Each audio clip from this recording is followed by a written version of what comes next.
Evolutionary Hardcore 2.0, episode 28. Today we're going to be talking about Trenbolone Cycle with Euro Pharmacies. And yeah, a lot of different ways to run Tren. Tren is, listen, at the end of the day, it is the beast. It is the golden nectar.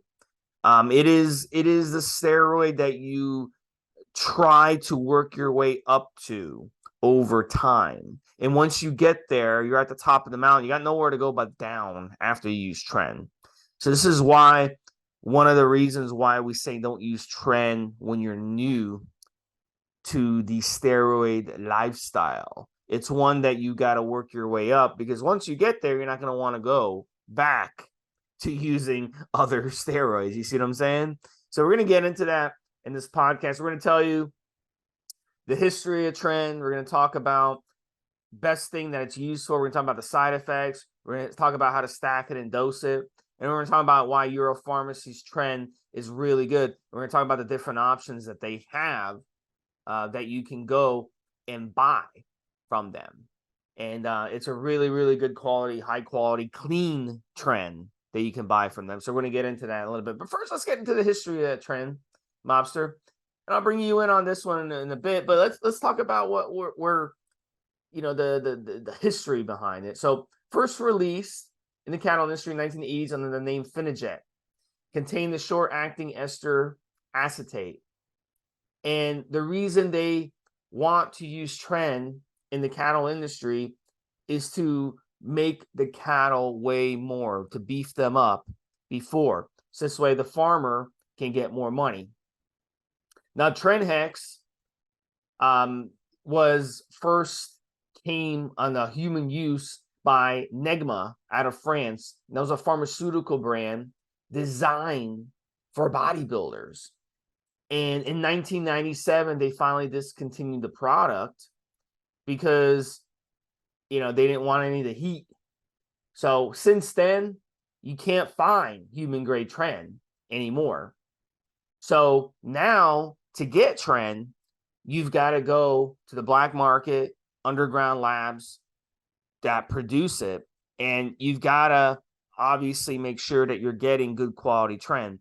And luckily, it's not an expensive steroid to produce, so any source out there is going to have Tren, and not just Tren, but they're going to have different types of Tren. And it's really, really easy to get a hold of. But if you're in a different country where steroids are decriminalized or steroids are legal, or you can go to the pharmacy and ask the pharmacist for steroids, you're not going to find Tren.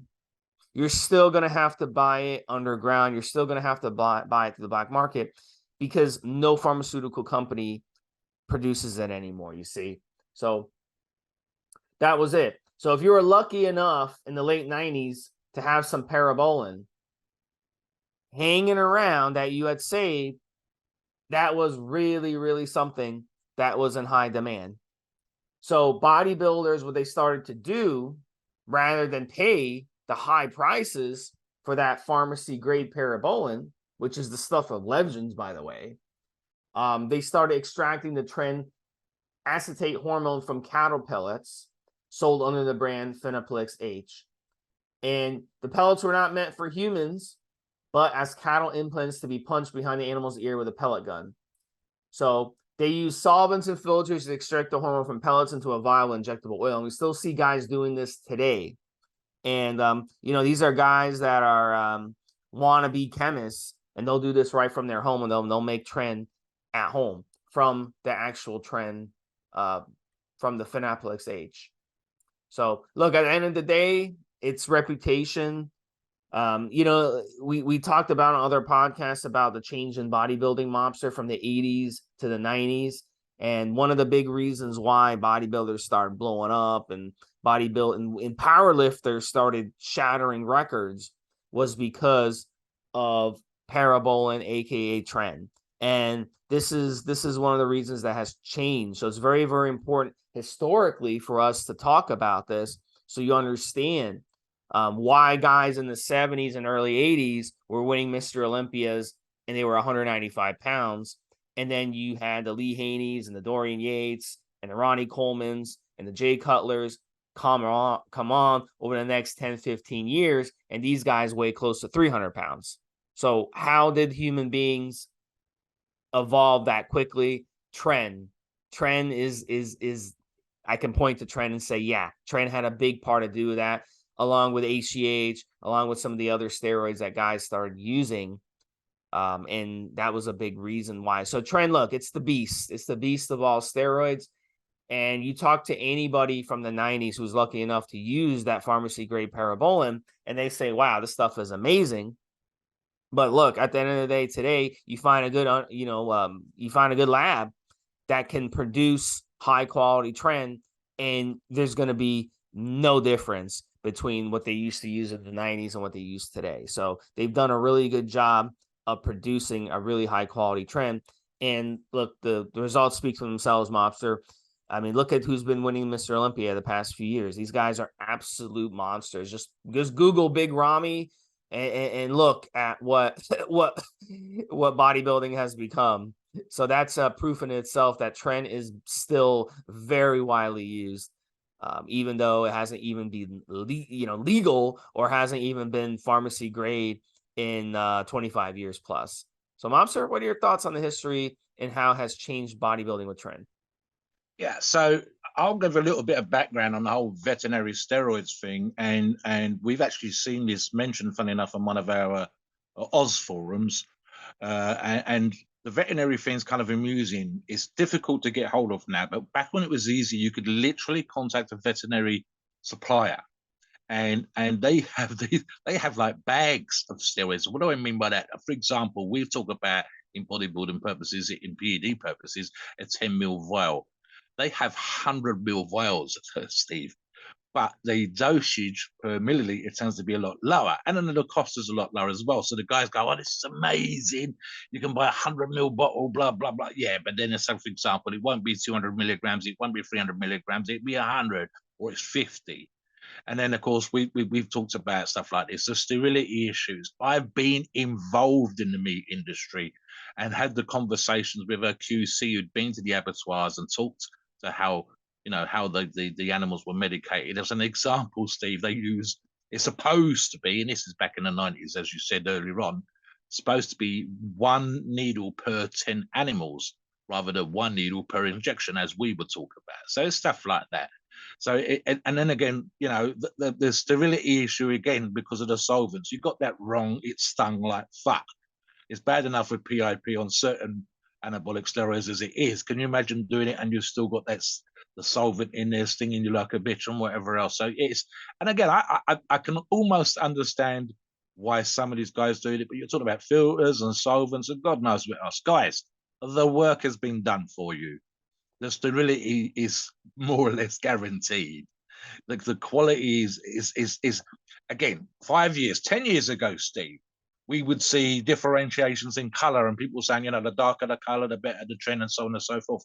All of these things have become kind of a non thing, Steve. They're negated now. You don't even need to think about those particular things. And it's an interesting thing. The other thing that you have actually touched upon as well, and I'll talk to Steve about this in a pre-show, was quite simple. The amount of people that are convinced that Tren was a veterinary steroid, where Steve said the actual history flips that around. It was human use, then it was in the animal industry, and then we started playing around with the animal industry product before we was able to get labs to produce it back into human use. Now, of course, it's still used in the animal industry, certainly still used in some countries, and of course, we can source it from good approved sources like Euro Pharmacies. A lot easier. As Steve said, it's bizarre, absolutely bizarre that you've got countries in the world where you can walk into a pharmacy, and I'll just give an example. This was certainly true a few years ago, Steve. I think places like Greece would give you very low doses. I believe, I'm going to say Anavar. I think there was a couple of other drugs if your child was underweight. And of course, you've got places like some of our listeners and members are from India. You can go into pharmacies and places in India and get, again, it's typically a much lower dose, but it's over the counter. But as Steve said, you can't go into those places because none of the pharmacies in those countries are producing Tren. So you can't go into those places and buy Tren. So that's kind of a weird situation, but Tren's reputation, which we're also going to touch upon when we talk about side effects and other things, is a thing in and of itself. It's almost like a category on its own, Steve. And as you know, I'm about to run a cycle, a cutting cycle, my first low dose ever of Tren, which is coming up in September of this year as we record this. And again, I my reputation alone, again, I know buddies that have used this product, and it's one of those ones, and I think I want to get Steve in on this as well, when we talk about how you feel on it. The phrase, a particular phrase that Steve uses quite often when he's referring to Tren, etc. So I would 100% also agree, finally, Steve, it is not, in my opinion, not something you should use straight away. I have seen people that are far too young, and even those that are old enough, have Tren in their description for their first cycle. And it's an absolutely no from me for your first cycle. You need to understand the side effects. That's something else which we're going to get into properly. But the amount of times, and we've done a lot of Trenbolone podcasts, Steve, and a lot of articles and a lot of threads and posts on the forums, the amount of times it's never been a time when there's not been at least one mention of the side effects, and yet people still can't get their head around it when they try it. So we're going to talk about how you can tweak that, how you can engage it as much as possible, all these kind of things we're going to try and cover today. Back to you, Steve. Just talk about what's Tren best used for.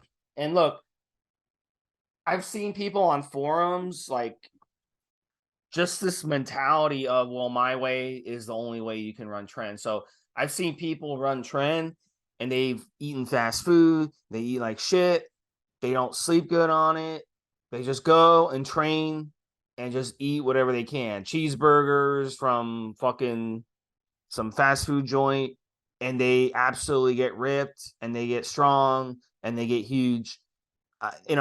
We see this, and some of these guys, they'll actually do that. They'll run Tren, snap some pictures, and then they'll post that as their like profile picture and stuff on these forums. And then like you go on their like social media, you go on their Facebook, and you see a recent picture, and they look like shit. It's like, what the hell? So it's like Tren was like the peak of their life was on Tren, and since then they actually look like shit. So basically, Tren, what I'm trying to get at is Tren can, for some people, really transform you and make you the best body you've ever had, even if you don't know how to eat, and even really if you don't even know how to train. As long as you're just moving some weights around, it seems to work for some people. But can you imagine though if those people actually got their diet on point and they actually knew how to train properly, and they actually slept well and all this good stuff? Could you imagine what they would look like? So that just shows you Tren can cover up a lot of deficiencies, and we see this in the pro bodybuilding world. Some of these pro bodybuilders, I mean, gosh, their diets are just, so bad. But they'll wait until contest time and really like work with a coach, and the coach will get them on the right track just so they can look good for their contest. And then you run into them in person, and you're like, wow, this guy looks like an average Joe. Like, he doesn't look that good, but like, what's going on here? So they'll really try to look good around the competition. So with Tren, can you imagine on Tren if you just really get your shit together? Like someone like Mobster, who trains powerlifting and trains heavy, for him, because he already has success without the Tren, adding the Tren already to what he has is going to send him blowing through plateaus. So that's what Tren does. Tren blows you past plateaus. If you have a strength plateau you're trying to blow through, it'll push you over the top. If you have a weight plateau you're trying to push through, it'll push you over the top. If you have a physique plateau that you're trying to get, Tren will push you over the top. So it can do it all. And it just depends on the person. For me, when I run Tren, it's been more for strength and size. For me, I don't shred down on Tren. I get big. Like within the first couple weeks on Tren, I'll gain like 6 to 8 pounds on the scale. It's really incredible. And that's just how my body reacts to it. Some people are going to be different. Some people will shred up on it. And it really just depends on a lot of different factors and where you are with your training and stuff like that. So I'm around the time I was definitely strength training. So when I used Tren, obviously it helped me with my strength. I was able to do weights that I could have never done without the Tren. So I mean, I was benching 420, 425.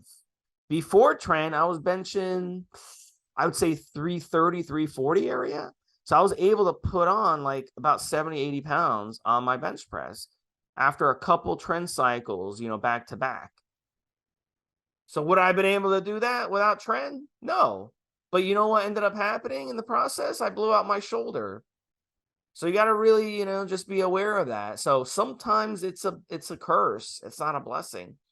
But look, at the end of the day, there's a lot of different factors that it can help you with. Mobster? Yeah, I mean, something Steve touched upon when he talks about social media. I was thinking, Steve, you and I have actually done podcasts on this subject. Social media influencers, aka people that talk about diet plans and training plans and all sort of templated and very rarely written to order, etc., which they should be. And the other one thing is they're not telling you what they're doing to get in shape. They're not telling you what they're doing to stay in shape. They are certainly not telling you that they're using Tren. They're certainly not talking about any other fat cutting products that they're using. They're certainly not talking about the extremes that they sometimes get to just to get into shape for photograph, etc. They're not talking about the tricks that they do with the pictures and the photoshops and all the rest of that stuff. But Tren is definitely in the mix when it comes to that particular way of getting into shape for them. They'll sit there talking about, you do my training plan and you'll get into shape just like me, and it's only $100 or $200 a month or whatever else. Yeah, where's the trend? Where's the mention of the clenbuterol? Where's the DNP? Where's the high caffeine fat cutting products? None of these things are mentioned, or if they are mentioned, they're mentioned in a very sort of casual, almost throwaway kind of way. Something else Steve said, I mean, one thing I actually will say in terms of what it's used for, recomposition seems to stick in my mind for the average user. Very few people listening are going to be doing the strength levels type stuff that I am. I know, as I said, I have had strength buddies use Tren, but you've got to remember, and again, this is an issue with regards to side effects. My strength buddies tend to, and certainly did back in the day, Steve, have a higher level of body fat. And therefore, the more body fat you got on, the more you're going to struggle. The bigger you are, the more you're going to struggle. But also, if you look at current Mr. Olympias, the last 2, 3 Mr. Olympias, 4 Mr. Olympias, we're seeing not just, as Steve said earlier on, big motherfuckers, but we're seeing big rip motherfuckers in decent condition in the off season doing a great lot of weight. We just touched upon on a bodybuilder the other day, Steve, a Canadian pro with doing 10 plates aside on hack squats. Hadi Chupan, the current Mr. Olympia, doing 10 plates aside on hack squats. That's a lot of weight. That's 900-pound hack squats, guys, using American plates. It's 880 pounds using 20-kilo plates. That is a lot of weight. 900 odd pounds is not a million miles away from 1,000 pounds on hack squats, and you still got abs and you still got veins.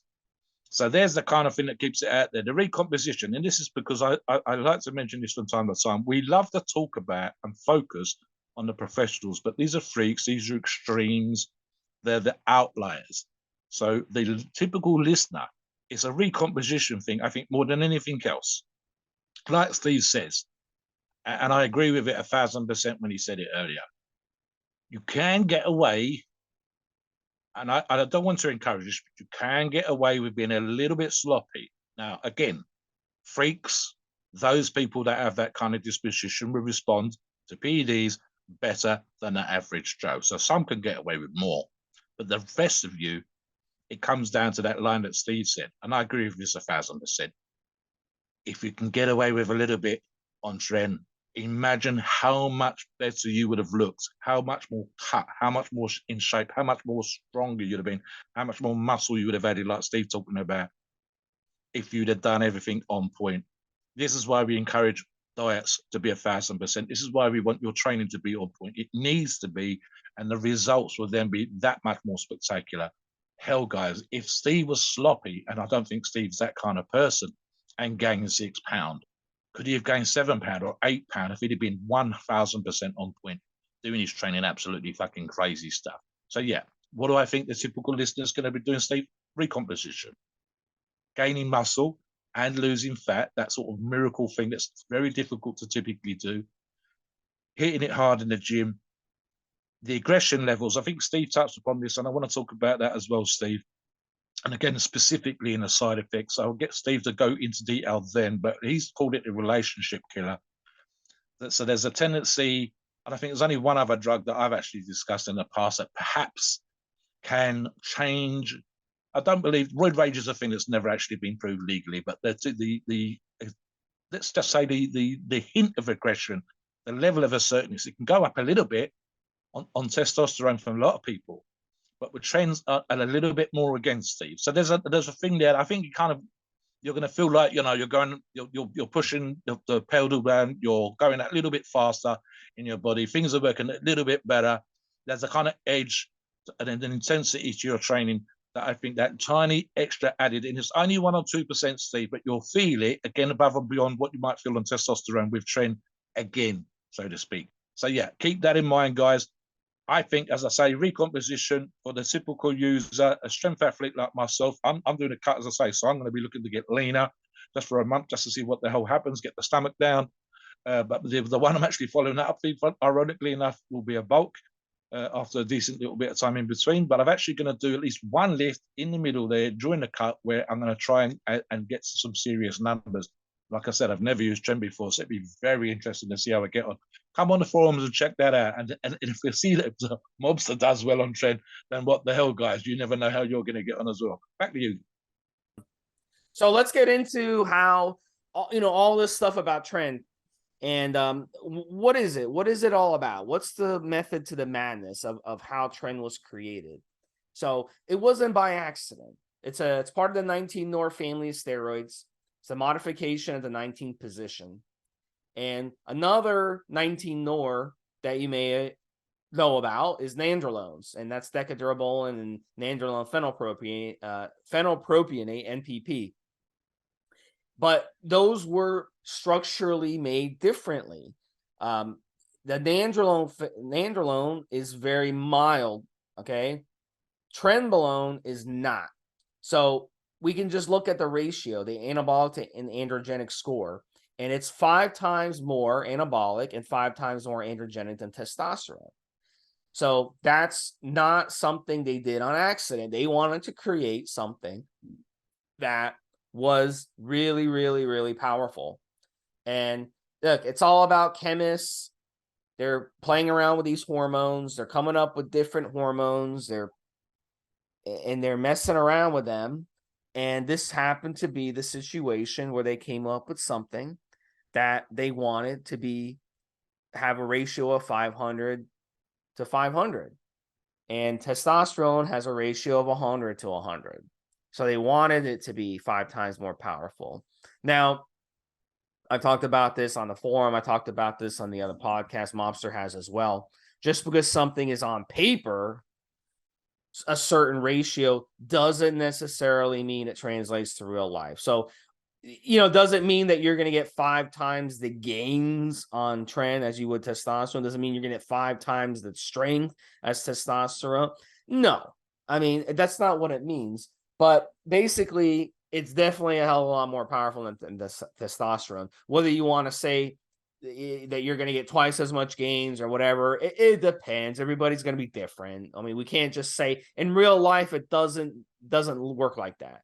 So, look, the bottom line is they came up with something that was crazy good for muscle building, crazy good for nitrogen retention, crazy good for protein synthesis and cell repair and all that stuff that comes with using anabolic steroids. And if you stack Tren with something that binds to SHBG really well, such as we're going to talk about how to stack in a little bit, now you're also suppressing SHBG, and that's basically going to give the green light for your body to not have that survival mechanism in place where it blunts gaining strength and it blunts gaining muscle. So in this case on Tren, sky's the limit. I mean, you can put on globs of muscle and globs of strength on this stuff. And the health ramifications though of doing something like that are definitely there. So when you're doing something like that, the side effects are going to be an issue. A lot of guys complain on Tren, so we can go through the list of stuff. I'll go through a few side effects, and you can kind of talk about the side effects that you've seen a lot of guys complain about. And some of the side effects, I personally didn't experience this, but a lot of guys did, and that's insomnia. And the reason, and they call it trensomnia, but mine was a little bit different because I'd wake up in the middle of the night with the shakes where I needed something, I needed some carbs, and then I carb up. What I would do is I get these like high quality, like organic frozen pancakes and put them in my freezer. And then in the middle of the night, if I started to get the shakes, or I get some apple juice. So I'd get up, I'd have a couple, I'll throw a couple of those pancakes in the microwave, throw some raw honey on it, drink some apple juice, and I'd be good to go, and I go back to sleep. So I'd wake up like in a sweat with shakes. A lot of guys have trouble falling asleep on Tren. They have trouble staying asleep on Tren. A lot of that has to do with the strain on your heart health, the strain on your liver, the strain on your kidneys. All that makes your body sick inside because of how toxic Tren is inside the body, and how much the more you gain on it, the more stress that's going to be on your body. And it's going to have a domino effect of all kinds of side effects. Your cholesterol levels will be haywire. Good cholesterol going down, bad cholesterol going up, total cholesterol being sky high. 50, 60 points, total cholesterol jumps. Your blood pressure, your heart rate goes up. It absolutely is inflammatory in the body. It's gonna open you up to injuries much more easier. It's going to put a lot of pressure on all your organs, not just your heart, your liver, and your kidneys. Any organ you can think of in your body, it's going to put pressure on. So there's a lot of different effects that it's going to have. And then the domino effect of not getting proper sleep, the domino effect of the effects that it has on your brain, the way it throws off dopamine, the way it throws off neurotransmitters in your brain, it causes a lot of issues. So I'll bring in Mobster on the relationship aspect. Every time I've run Tren, it's ruined my relationship. And the reason is because then I want to venture out. I want to go bang other women. Okay. So really, I had a client of mine, he's actually gay, and he had the same issue. And he went out and he had sex with so many guys on Tren. And he came to me like, Steve, I'm usually not like this. I like to be monogamous. What's going on with me? And I said, look, it's the Tren. The Tren is causing you to want to be like that. Then he came off the Tren and he instantly regretted what he did, and he was like, man, I got rid of such a great relationship. And then now, I regret it. And now I have to rebuild my relationship all over again. And it's all because of Tren, because Tren messes with your mind. It makes you want to feel like a dog and get out there and just hunt down as many women as you can, and that's how it is, or as many guys as you can. So that's how Tren is. And then another flip side, Mobster, we've seen this on some guys. I've listened to different podcasts, and some guys have said they actually run Tren and end up in jail from the Tren because they get aggressive on the Tren. The road rage they get on Tren makes them do things they wouldn't normally, makes them be more aggressive than they normally would. We've seen bodybuilders who have done stupid things on camera where they've been aggressive with other people and attacked other people. And it's been obvious, these guys are obviously on Tren. They claim they're on TRT, okay? But they're really on Tren. The Tren is their fucking TRT. So we've seen this a lot. So you really it just affects people differently. Like, I'm calm as a cucumber on Tren. I'm calm as a cucumber. So the side effects don't make me aggressive, but they make me aggressive in a different way, if that makes sense. And plus, you just got to take out your baby batter in the gym. You got to go in the gym, lift heavy weights, and kind of get off all that aggression. But just those androgens from the Tren, there's nothing like it out there. And if you can't handle those side effects, it's going to have an effect, a negative effect on your life. So that's really the number one thing to do. And I'm not trying to scare people, but I'm just trying to warn you. And I think we're doing a good job of that, Mobster, because I've had so many people come to me and say, yeah, I'm not ready for training. I don't want to ruin my marriage. I don't want to ruin my relationship. So I think we're having an effect telling people this, but it's true. It's a relationship killer for a reason. Go ahead. Yeah, I mean, fortunately for me, and I think I agree with Steve on this. I think it's just the way that we both of us are the same in this particular regard. But again, that doesn't mean we're typical in the way that we respond. There are plenty of differences out there. So, for example, most of my strength athlete buddies would probably fall into this category as well. There will be the one who is always aggressive, but everybody else would be the kind of people come to the gym, smash the weights, and you just want to chill the fuck out after, Stephen. And you know you're the size of the house, you know you're strong as a bull, you've got nothing to prove aggression wise. And yet, of course, there are plenty of stories out there. When Frank, that stories typically because it's unusual. I can think of people arguing over fights, music in the gym, who came in first, all that kind of crazy fucked up stuff. And sometimes, and this is in powerlifting as well, Steve, sometimes that is literally because these aggressive motherfuckers to begin with, and that's why the sport's great for them, coming in and do the crazy stuff. But equally, it's because obviously they are using high doses of drugs, especially the androgens, and of course the Trenbolone. One of the things that stood out in my mind in terms of experiences, and it's not a personal experience because I've had these conversations with strength athletes, as I said earlier, typically bigger, typically stronger. Bigger, like 150 kilograms or 330 pounds, is quite normal. And that's for short, stumpy motherfuckers, never mind the tall bastards. Some of the really, really tall guys get up to over 200 kilos, Steve. I'm thinking of 205 kilograms. That's 451 pounds body weight. Brian Shaw, over 200 kilos. Eddie Hall at his absolute best, over 200 kilos. And if you look at Eddie competing at that time, probably arguably more aggressive then at that weight, at that size, etc., etc.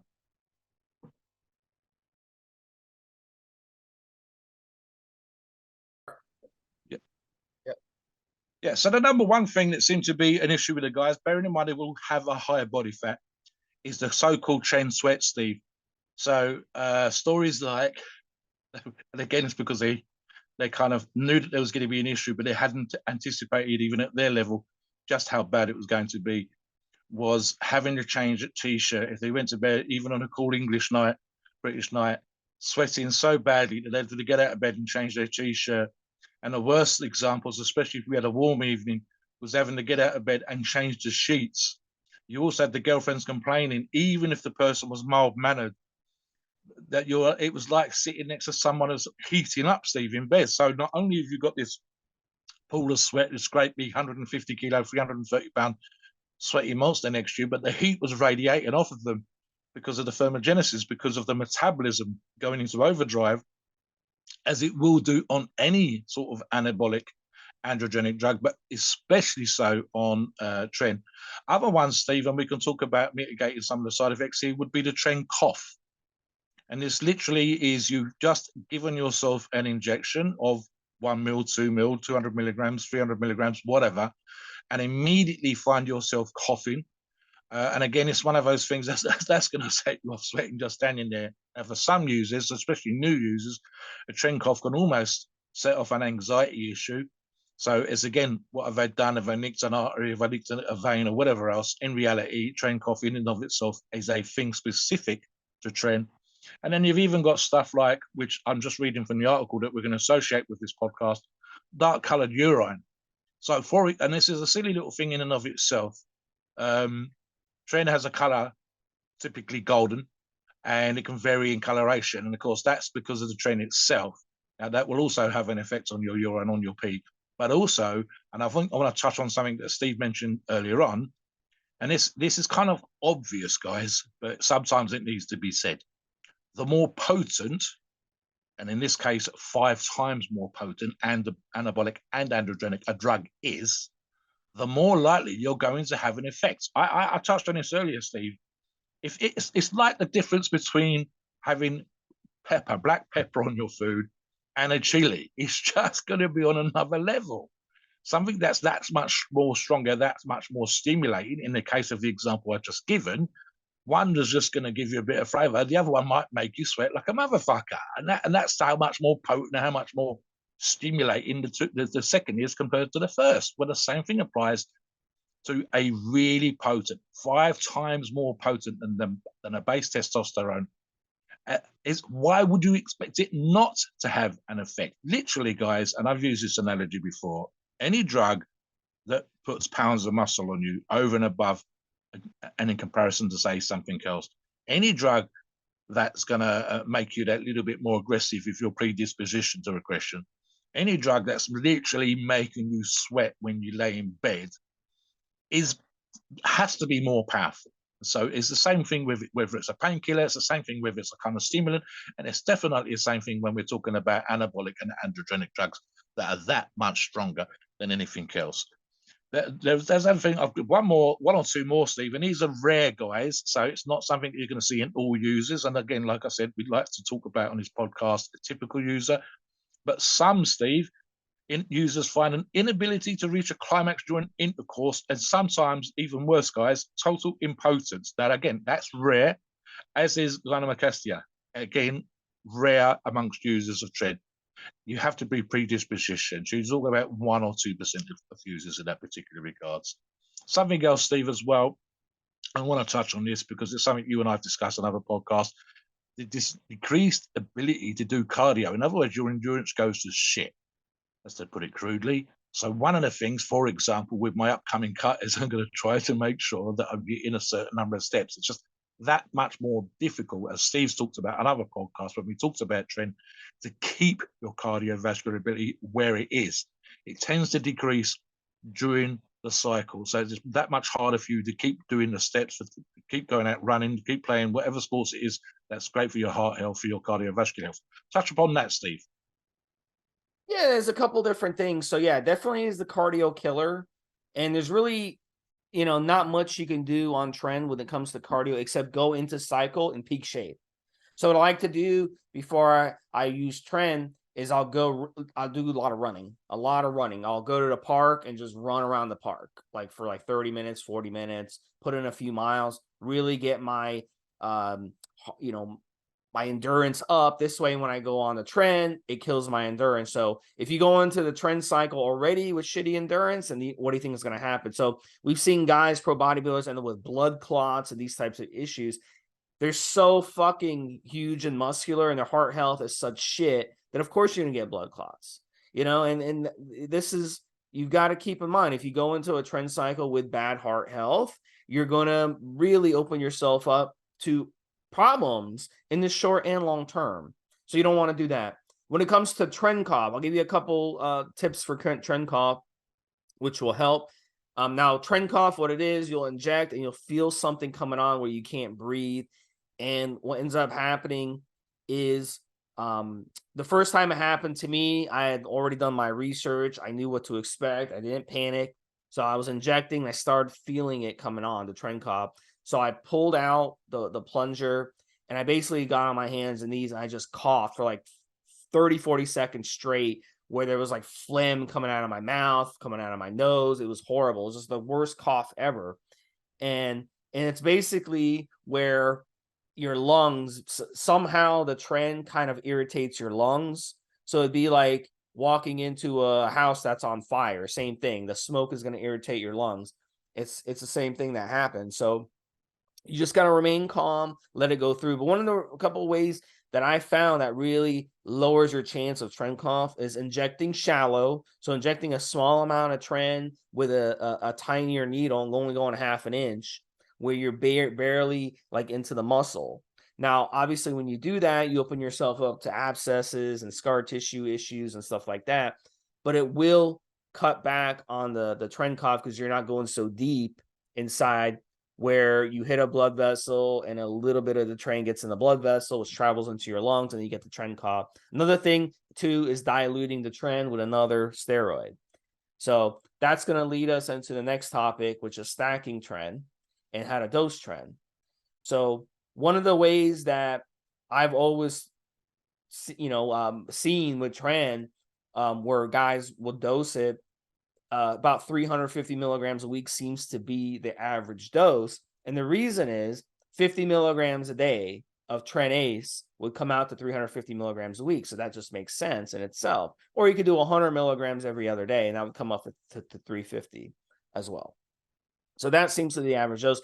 I have found that running Tren a little lower than that cuts back enough in the side effects and doesn't affect your quote unquote gains. So you can run 250 to 300 and get just as good a results with less side effects. That's what I found. but you may be a little differently. Some guys, I've tried running Tren up to 400 milligrams, too much with the side effects. So I would say 400 is the max for 90% of you out there. Now, some of you are going to be more aggressive. We got a couple guys on the forum that are aggressive. Monstro, Body Monster. These are guys that are definitely like, they're huge. They're basically more, they're gamblers. They're the type of guys who will gamble a little bit more with their health. Those guys, they'll run Tren even higher. Professional bodybuilders, they'll run Tren higher. But for 90 to 95% of you, 350, 300, 250, that's going to be your sweet spot for the Tren. Now, as far as what you can stack with Tren, this is the way I look at it. If you're trying to cut back on side effects, how does it make any sense to stack in another androgen with Tren? It doesn't. So stacking testosterone with Tren, which also has estrogenic side effects and androgenic side effects, to me, will increase your side effects. Doesn't make any sense. So the misconception that people have is if you add test to Tren, it lowers side effects. Doesn't make any sense. I mean, think about it. You're adding more gear. So I have found when I stack test with Tren, the side effects go way up and the gains actually don't get better. It's actually counterproductive because then I'm getting more side effects and it's affecting my gains. Like I'm not able to sleep as well, for example. So how does that make any sense? So for me, I believe you should stack something mild with Tren, but that's not necessarily the case. Some of you are going to react really well to stacking an androgen with it. So you really have to experiment. But Euro Pharmacies, they have so many different options with steroids, Mobster. For me, I like to stack either some Anavar with it, some nice EuroPharmacies Anavar, or some nice EuroPharmacies Trebolone with it. And I'll do like 30 to 50 milligrams of the Anavar and like 30 to 40 milligrams of the T-Bol. And that will give me a nice synergetic effect. Because remember how I said earlier, these steroids, Anavar and T-Bol, they're very good at binding to SHBG, sex hormone binding globulin. And I view SHBG as more of a survival mechanism that the body has into place to prevent you from putting on a vast amount of muscle and a vast amount of strength in a short amount of time. So by binding to SHBG, you're lowering SHBG, and that's basically causing you to offset that survival mechanism. And that can really make a big difference where you be able to put on a lot more good quality muscle tissue, good quality muscle mass, and strengthen the process. So I'm a big fan of stacking mild things. Competitors, I talked about Body Monster and Monstro. These guys will actually run lots of Masteron. So they really like the Masteron effect when it comes to Tren. And you can match the Masteron ester by ester. So if you're running the Tren Ace, you can run the Masteron Pro. If you're running the Tren E, you can run the Masteron E. So Euro Pharmacies has both those Masterons, and they have all types of Trens. They have the Tren Ace, they have the Tren E, and they have the Tri-Tren, which is a blend of Tren. So they got you covered no matter which direction you want to go. And the only difference would be your injection frequency. If you run the shorter esters, you want to inject every other day or every day. If you run the longer esters, you want to inject it a couple times a week. That's good. But look, I'll bring you in, Mobster, on your thoughts. But look, you can stack pretty much anything with Tren, but I wouldn't recommend stacking anything harsh with Tren. So don't stack Anadrol or Superdrol or any of these really, really harsh steroids or Ment, Trebolone. Don't stack anything harsh with it. Equipoise, Primobolan, these are more mild steroids. That makes sense to stack with Tren. In fact, Equipoise would be a good one to stack with Tren. We see physique bodybuilders and open bodybuilders who stack Equipoise with Tren. So, and the reason they do that is Equipoise won't cause crazy side effects, crazy estrogenic problems with the Tren. So you're able to run the Tren and really take advantage of it without that interference. It'll add to the cycle. So they love using Equipoise and Tren. If you want to copy what physique bodybuilders use, that's what they use. And we know that from the autopsies that we've seen from them of what's been in their system. Mobster, what are your thoughts on dosing and stacking Tren? What are your ideas? Well, there's a couple of thoughts that come to me as we were talking, Steve. So number one is and we've actually discussed this on other podcasts when we've been talking about other PEDs, guys, you don't need to stick to the dosage that you started with. If the dosage you started with is giving you that bad of a side effect, if it's giving you that bad of a, oh my God, Steve, I'm not sure that I'm going to be able to get through this cycle. And I'm a great sticker. Normally, I'm the kind of guy that says, right, so we've got a plan, guys, and this is what you should be using. And that's how I work. I work out what I need to hit a particular target, to achieve a certain goal, Steve. And I kind of stick to the plan. And then probably because I'm a low dose kind of guy, I can't see that. I can't think of any example where we possibly VAR pumps where something was causing me that much of a problem that, you know, and even with the VAR pumps, I just mitigated that because there's things you can do. But I didn't stop the cycle. I didn't change the cycle. I've never needed to do that. But again, and then we've actually touched upon this. We talked about it in the pre-show as well. So, guys, we will talk about the side effects again and again and again. And a Tren, more than anything else, we talk about side effects. And yet we'll still get the occasional user comes online and says, I did my research, I read about the side effects, but I didn't think it was going to have this effect on me.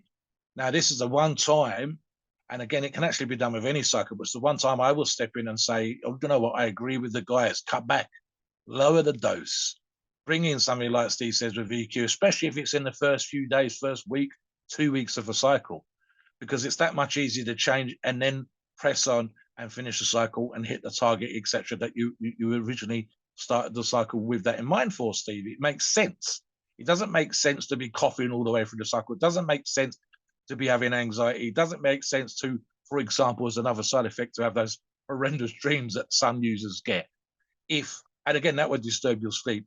So now you're not only you're sweating, not only are you feeling anxious, you're not sleeping enough. That doesn't make sense to me. It's one of the few times where I would 100% step in and say, do you know what, cut it down. If 350, 400 milligrams is too much, then cut back to 200.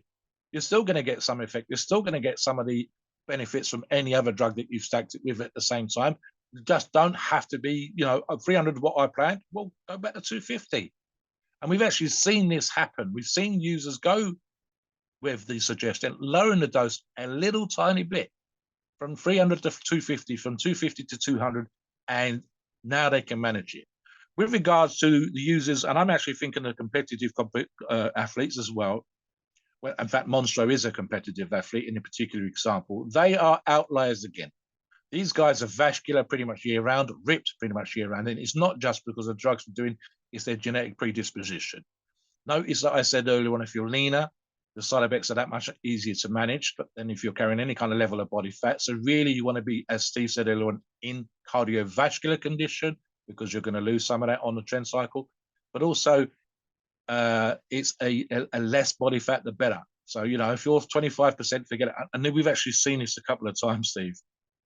So if you're overweight and you go, do you know what, Tren's got that recomposition thing, I'm going to lose fat and I'm going to gain muscle on a cycle. It's the magic elixir. It's going to do, it's nectar of the gods. It's going to do what is, no.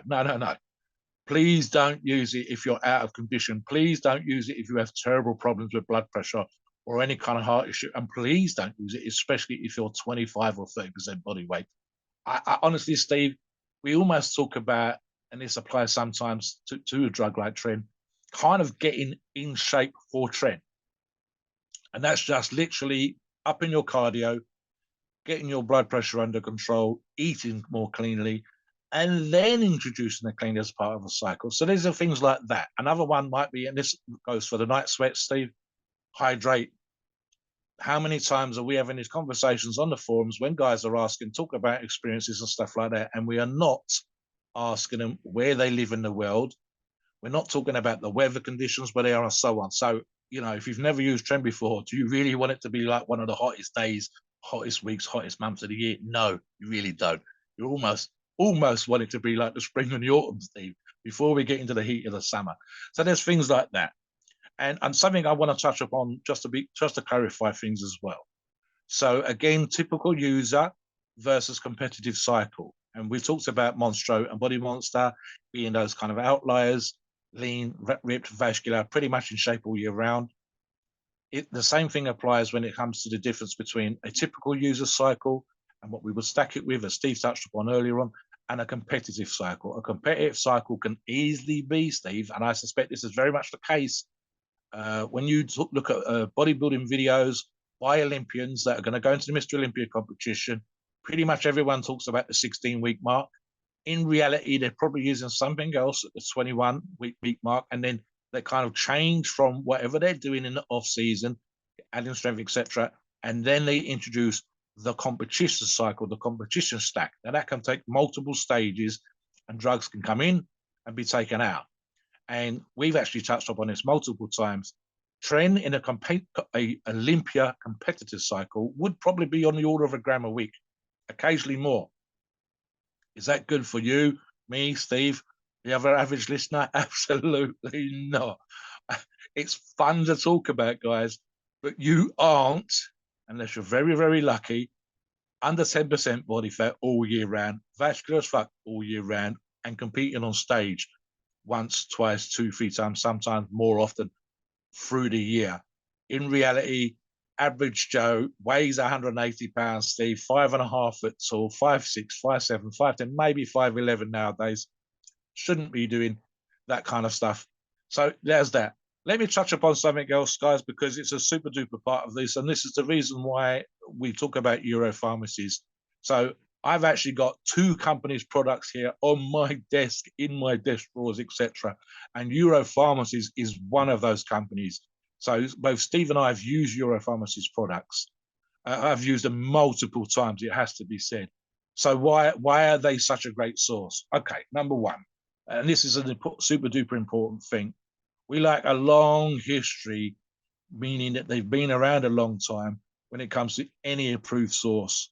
It's very, very difficult. And I don't think we'd have ever done it, Steve, where the approved sources literally started up that year producing, even if they're selling other companies' products. It's very rare for us to have a company that's just started. So we like companies that have been around a long time, and EuroPharmacies has been around a long time. We like to see that if we've never heard of a company before, we should be able to search for them online and see a solid ass, properly produced, properly presented website. We want to be able to find users of their product elsewhere outside of our forums, and then of course on our forums. So not just people that we know, but other people, randoms that we don't know elsewhere, who else has used their products. We want to know that we could, for example, when we encourage training logs, we want to say, have you used, what results did you get? Was it poor results? Listen, now and again, you're going to get that from one user to the next. But if it's poor results across the board, then there's an issue. So we want to know that company produce a product that's producing solid products. Something I've touched upon multiple times, Steve, and I'll bring you in on this as well, is we talk about test results, lab results, certificates of analysis, this kind of thing. So all of these things are what make for me an approved source. What do you think on that, Steve, before we finish up? So at the end of the day, with Tren, it's very important to keep in mind that there's a lot of dirty Tren out there. And when you inject dirty Tren, you're not only affecting your cycle negatively, but you're also affecting your health negatively. And it can cause a lot of health problems. So just the toxicity from some of these guys, the way they're producing the Tren in there is, we call it toilet gear or bathtub gear.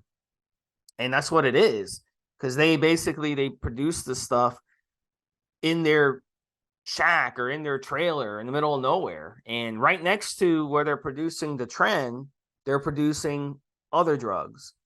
And yeah, we're talking about hard drugs like meth or fentanyl or whatever, all this other crap that's going around, right? In rural America today, and destroying families and destroying communities, and causing people to overdose and all this stuff. So that guy, he's probably making the Tren while he's high at the same time. He's not a professional. He's not a chemist. He's not a scientist. He has no education on this stuff. Okay. That doesn't make any sense to buy gear from that person. You want to buy gear from high quality source, from an actual chemist, from actual scientists, from actual people know what they're doing in an actual lab, a certified lab. Okay. Where they're producing it and it's being monitored, and there is actual certificates of analysis with actually testing the gear after they produce it before they sell it to people, not making their own customers the guinea pigs in the process. So EuroPharmacies has been around for years. They have the most consistent gear that you'll find. And it really is an amazing brand, and it's really, really consistent. And yeah, look, me myself, I use them. Mobster uses them. They're an excellent, excellent brand. And when you use their Tren, you're going to get the cleanest Tren that you're going to find. And you don't have to worry about, improprieties and it being underdosed or it being overdosed or any of these other problems. So you really want to go with a trusted brand whenever you're using any anabolic steroid, obviously. But Tren, especially, like using the wrong Tren, can lead to a stroke. It can lead to liver and kidney problems.